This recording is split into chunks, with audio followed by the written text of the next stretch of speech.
teman-teman di saham, ketika kita berinvestasi, kan nunggu capital gain. Bisa jadi naiknya tahun depan, bisa jadi besok, bisa jadi 10 tahun lagi.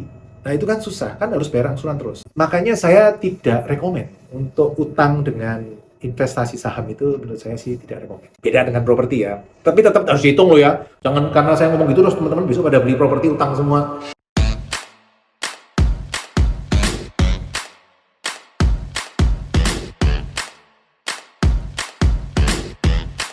Halo teman-teman, kita ketemu lagi di channel Pipo. Hari ini kita ngobrolin tentang properti lawan saham. Mana investasi yang lebih menguntungkan, lebih mudah, lebih enak, lebih cocok. Ini berdasar pengalaman pribadi saya. Jadi mungkin teman-teman akan punya pengalaman yang beda-beda.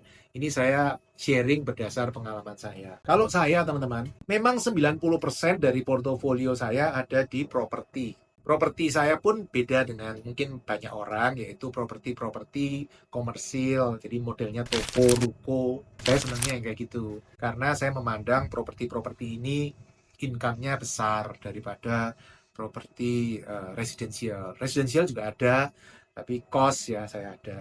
Tapi kalau rumah terus disewa-sewain, itu saya nggak punya. Dalam konteks investasi properti, properti yang menurut saya dividennya besar, income-nya besar.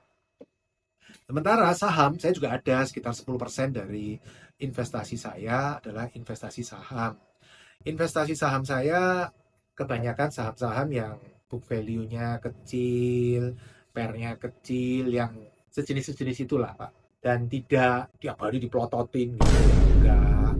Saya ngelihat mungkin ya 1 bulan, 2 bulan, 3 bulan sekali, baru saya lihat, enggak tiap hari saya plototin. Jadi investasinya model-model ya value investing atau fundamental. Nah, kita akan bandingkan berdasar pengalaman saya mana yang lebih menguntungkan, lebih enak, lebih baik. Ini mudah-mudahan bermanfaat untuk teman-teman yang lagi gonjang-ganjing pilih saham atau pilih properti, atau yang sudah invest properti tapi pengen tahu saham, atau yang sudah tahu saham invest saham tapi pengen tahu tentang properti, perbandingannya seperti apa. Perbandingannya gini teman-teman, dua-duanya sama-sama perlu di riset ya. Jangan beli katanya. Saya kalau mau beli properti juga pasti riset dulu kan. Properti ini bisa income-nya berapa, cocoknya untuk apa, harganya berapa, apakah income-nya bisa lebih besar dari angsuran atau tidak. Kan selalu saya riset dulu teman-teman. Kalau saham juga masih di riset ya kan. PER-nya berapa, book value-nya berapa, kemudian debt equity ratio-nya, utangnya banyak atau enggak. Pak Lo Keng Hong beli juga enggak? Kalau beli kan ya mungkin lebih aman lah, ada temennya lah, minimal kalau salah Oh, Pak Lo Keng Hong juga salah. jadi nggak apa-apa. Dua-dua perlu di riset teman-teman, tidak ada dari dua ini yang beli tanpa riset. Nah, untuk beli memang menurut saya saham lebih mudah teman-teman, tinggal pencet di aplikasi beli setelah riset lo ya, jangan tanpa riset. Sementara kalau properti ya butuh waktu teman-teman karena harus ke notaris, dan biasanya kalau saya kan pakai bank segala jadi butuh waktu. Walaupun nilainya memang sekali langsung banyak ya kan, 2 miliar, 3 miliar. Kalau saham, ya saya biasa beli ya paling cuma 100-200 sih. Nggak berani gede-gedean gitu, saya deg-degan juga. Jantung saya belum siap untuk sampai angka itu. Saya pernah lihat orang sekali pencet 500 juta gitu, waduh, kayaknya keringat dingin semua saya kalau mencet angka 500. Mungkin karena skill saya belum nyampe segitu ya teman-teman ya, dan portofolio saya belum terlalu besar. Saham baru 10% dari total portofolio investasi saya. Nah, nomor 3 teman-teman, yang membedakan itu jelas sekali teman-teman adalah dua ini tipikal profitnya beda. Cari duitnya beda. Kalau di properti teman-teman, saya itu kejar dividen. Untuk istilah teman-teman saya di saham itu namanya dividen. Menurut saya itu passive income-nya. Ya, misalnya di atasnya saya dirikan kos, kan income cost-nya. Di atasnya ada minimarket, income minimarketnya. Di atasnya ada warteg, ya income wartegnya. Saya kejar adalah dividennya, bukan capital gain-nya di properti. Jadi kalau naik ya syukur, karena berarti utangnya bisa tambah banyak, ya kan. Tapi kalau nggak naik ya nggak apa-apa, nggak ada rencana dijual. Jadi mainnya beda. Sementara yang di saham, iya, dapat dividen, iya, nggak apa-apa. Tapi fokus utamanya capital gain, kenaikan, ya tambah naik, tambah bagus, ya kan? Nanti sampai titik tertentu saya merasa kemahalan, ya dijual. Dividen, ya oke, dapat dividen sebalnya, seneng ya kan. 2 tahun lalu batu bara kan gila-gilaan dividennya ya, seneng juga. Tapi fokus utamanya bukan di situ. Kalau saya lebih ngelihatnya lebih ke arah capital gain. Untuk suatu hari akan dijual lagi sahamnya. Salah sih. Kalau menurut Warren Buffett kan harusnya kita invest dengan berharap bursa akan tutup selama 10 tahun. Kamu sanggup nggak? Kalau sanggup ya baru invest. Kalau saya sih kayaknya belum ya. 3 bulan sekali saya lihat. Kalau harganya kemahalan ya saya jual. Tapi kalau kemurahan ya beli lagi. Masih model-model seperti itu. Belum kepikir sampai kayak Mr. Warren Buffett. Kalau 10 tahun lagi tutup selama 10 tahun masih mau pegang nggak sahamnya? Belum nyampe ke situ. Nah, itu bedanya teman-teman. Jadi di saham sebelah sini ya. Saham kita ngejar capital gain, di properti kita ngejar dividennya. Bedanya jelas banget. Nah, secara persentase saham saya hitung-hitung itu kira-kira CAGR profit kalau majemuk itu kira-kira sekitar 20%, 20,0 berapa gitulah. Termasuk dividen ya, dividen masukin. Nah, sementara kalau di properti saya sekitar 18%. Tapi saya tidak memasukkan komponen kenaikan capital gain. Karena saya nggak pernah ngitung kenaikan capital gain. Jadi yang di sini hanya khusus murni dividen. Sementara yang di saham itu dividen plus capital gain. Ini 18. Mungkin kalau ditambahkan kenaikan properti rata-rata 3% per tahun ya mungkin imbang ya teman-teman ya. Nah, tapi yang membedakan berikutnya. Ketika saya beli properti ini, saya biasanya dengan modal sekecil-kecilnya, bahkan 0. Nah, di properti enaknya gitu kan, bisa modal 0. Sementara ketika kita beli saham, kita bayarnya full 100%. Jadi kalau dihitung ROI-nya, sebenarnya menurut saya lebih untung properti. Karena modalnya kecil, walaupun nilainya gede, 2 miliar gitu ya. Tapi kan modalnya kecil, hampir 0. Sementara saham kan harus full, bayar full. Makanya saya dari dulu kan seneng properti ya. Namanya rakyat jelantah, kaum umbi-umbian, nggak punya modal teman-teman. Ya lebih gampang untuk saya berinvestasi properti daripada berinvestasi saham. Saham kelihatannya murah teman-teman. 100.000 satu lot, 1 juta satu lot, pencet gitu ya. Tapi itu kan cash. Kekurangan saya kan saya nggak punya cash yang kuat. Saya lebih seneng properti karena bisa dibiayai.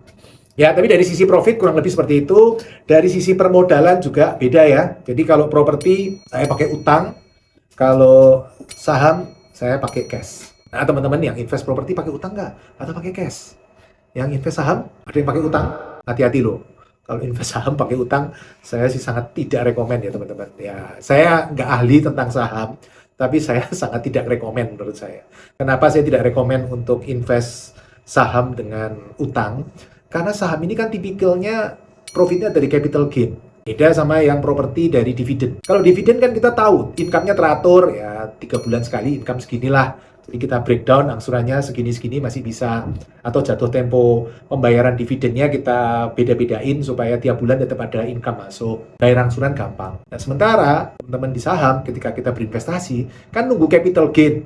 Bisa jadi naiknya tahun depan. Bisa jadi besok. Bisa jadi 10 tahun lagi. Nah itu kan susah, kan harus bayar angsuran terus. Makanya saya tidak rekomen untuk utang dengan investasi saham itu menurut saya sih tidak rekomen. Beda dengan properti ya. Tapi tetap harus dihitung loh ya. Jangan karena saya ngomong gitu terus teman-teman besok pada beli properti utang semua. Dihitung loh ya, lain loh ya. Ini ceritanya beda loh ya. Saya cuma ngomong perbedaan secara garis besar. Nah untuk maintenance gimana setelah teman-teman beli? Maintenance-nya gimana? Kalau di saham gampang ya, ada sekuritas, pakai aplikasi, tinggal dilihat gampang ya. Mau pamer ke teman-teman juga gampang. Oh, hijau semua. Atau hari ini lagi pada merah semua ya. Kalau di properti, saya maintain properti saya pakai operator atau kerjasama dengan pihak ketiga. Kalau minimarket, kerjasama dengan franchisor, warteg bagi hasil dengan pengelola, kos dengan operator, mereka yang kelola investasinya.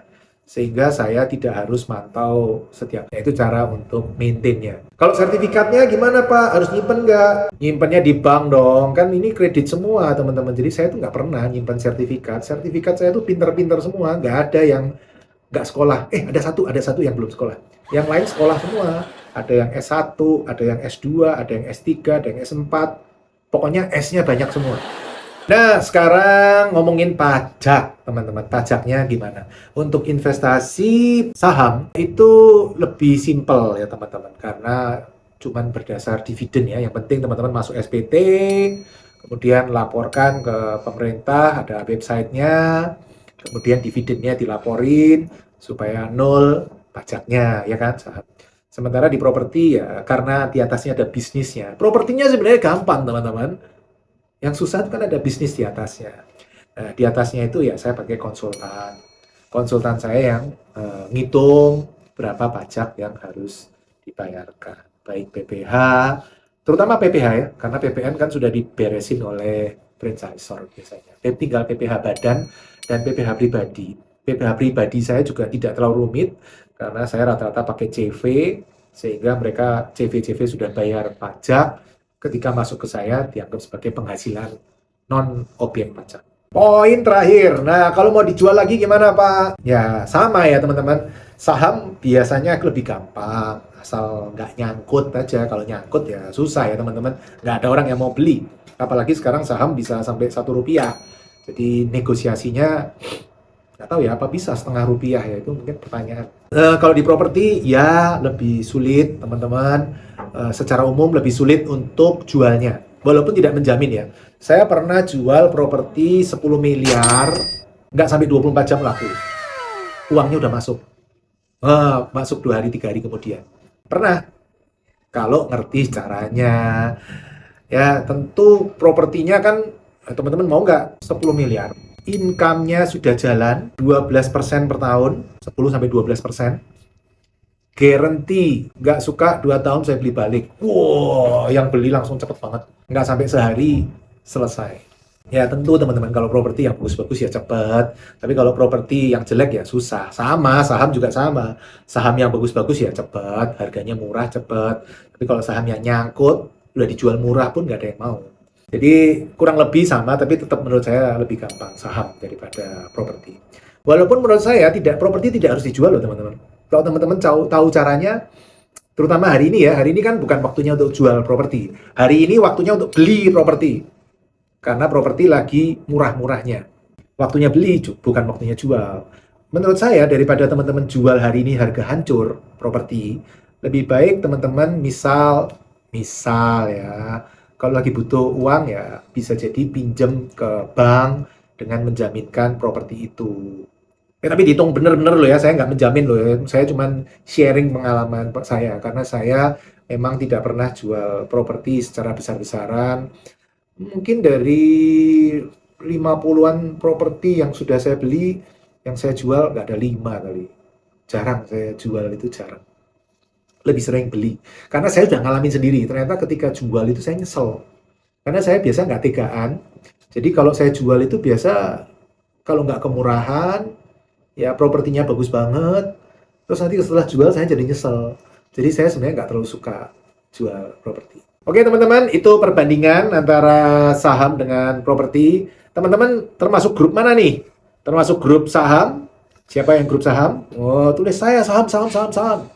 Ya, atau siapa ya teman-teman grupnya properti? Oh, properti, tulis di komen ya.